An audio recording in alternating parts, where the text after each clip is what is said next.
Hello everyone, it's me सबा शेख। तो जनाब Babar Azam open करेंगे, फखर जमान वापस आ गए हैं। फ़हीम अशरफ को क्यों रखा?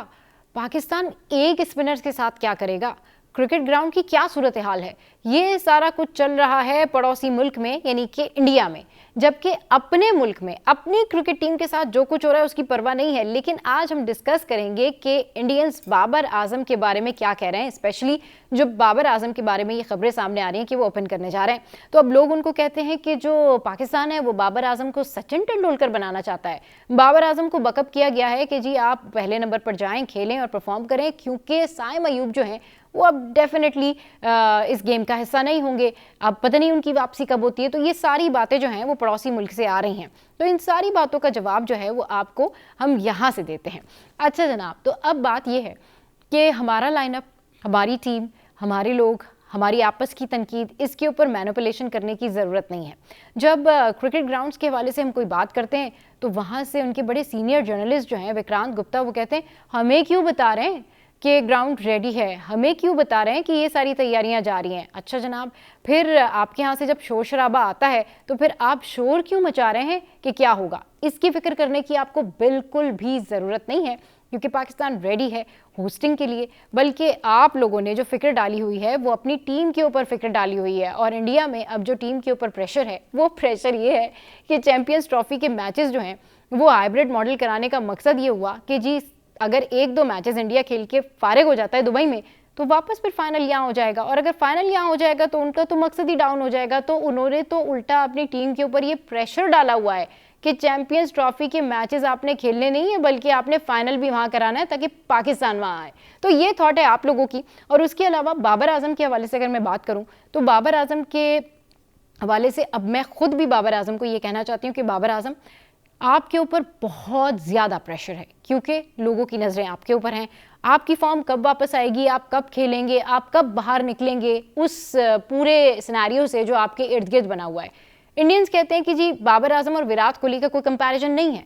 बाबर आजम और विराट कोहली के फैंस इस बारे में क्या सोचते हैं ज़रूर बताएं। आज मैंने स्टैट्स पे बात नहीं करनी, आज मैंने ये बात नहीं करनी कि जी किसने कितने रन्स किए, किस ग्राउंड पे कौन से मैचेस हुए, क्या कुछ होता रहा। आज हम ये बात करेंगे कि जी अगर हमारी टीम का लाइनअप अब हो गया है, सेटल हो गया है, मेंटेन हो गया है, तो उसके बावजूद भी जिस तरह की बातें की जा रही हैं, उसके बावजूद भी जिस तरह से कहा जा रहा है कि जी अच्छा जी फ़खर ज़मान कितना खेल लेंगे, अच्छा फ़खर ज़मान को जो है वो 200 प्लस करने होंगे, अच्छा फ़खर ज़मान अकेले क्या कुछ कर लेंगे।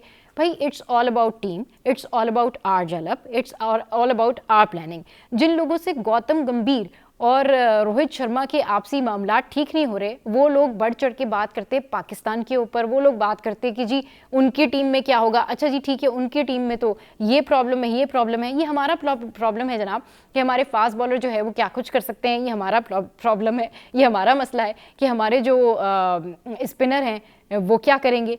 तो एक स्पिनर से क्या होगा, दो स्पिनर रख लेते, स्पिनर ज़्यादा बढ़ाने चाहिए थे। तो ये सारी बातें जो हैं वो पड़ोसी मुल्क से आ रही हैं और हम अपने क्रिकेटर्स के ऊपर प्रेशर नहीं डालते, हम उनकी प्रॉब्लम्स में इजाफा नहीं करते।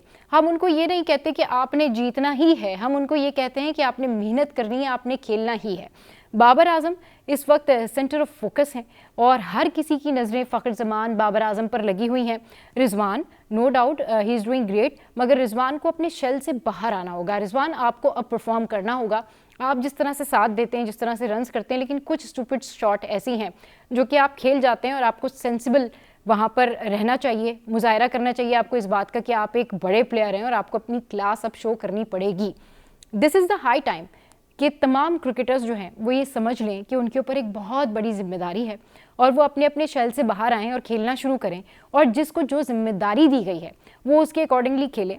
वरना आप खुद भी बहुत अच्छे तरीके से जानते हैं कि जो पड़ोसी मुल्क है वहाँ आप लोगों की कितनी दहशत है, कितनी धाक है। साइम अयूब नहीं है, इसके ऊपर बहुत सारे लोग खुश भी हैं और बहुत सारे लोग ये भी कहते हैं कि जी अच्छा साइम अयूब होते तो इस दफ़ा हम उनको भी देख लेते, हम उनको भी आउट कर लेते, लेकिन ये पॉसिबल नहीं होता क्योंकि साइम इज़ अल्टीमेट टैलेंट। तो कहने का मतलब ये है कि इस वक्त जो बाबर आजम का फीवर है वो इंडिया में छाया हुआ है।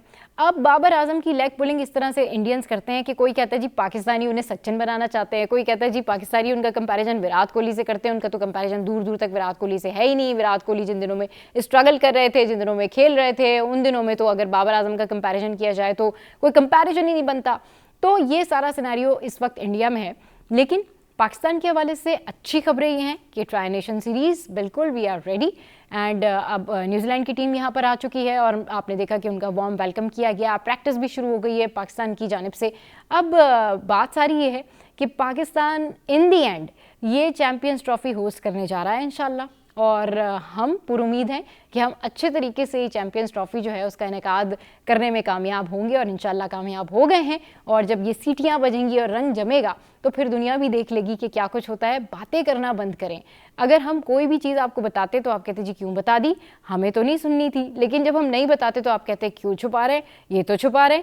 तो इसके लिए बेहतर ये है कि अपने अपने कामों पर फोकस करें। आप अपनी टीम के जो आपसी झगड़े हैं वो ख़त्म करें। आप अपनी टीम में सीनियर जूनियर की जो जंगें चल रही हैं उसको ख़त्म करें।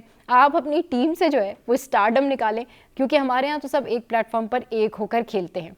और पाकिस्तान की जो टीम लाइनअप है उस पर तनकीद करना बंद करें जब तक आप उनको मैदान में उतरता हुआ ना देख लें। हाँ बिल्कुल बात ज़रूर की जाती है कि इस प्लेयर को रखा, इस प्लेयर को नहीं रखा, ये सारी चीज़ें ठीक है, लेकिन एक हद तक ठीक लगती हैं। किसी को जाके पर्सनल टारगेट करना, फ़हीम अशरफ के बारे में पर्सनली बातें करना, बाबर आजम के बारे में पर्सनली बातें करना, या फिर जाके फ़खर ज़मान के जो हैं वो पर्सनली कुछ बातें करना, ये ठीक नहीं है। तो प्लेयर्स की कारकर्दगी तक रहें और एंजॉय करें अपना अपना game. Wish you good luck कि जितनी भी टीम्स हमारे यहाँ आ रही हैं वो अच्छे से खेलें, अच्छे से परफॉर्म करें।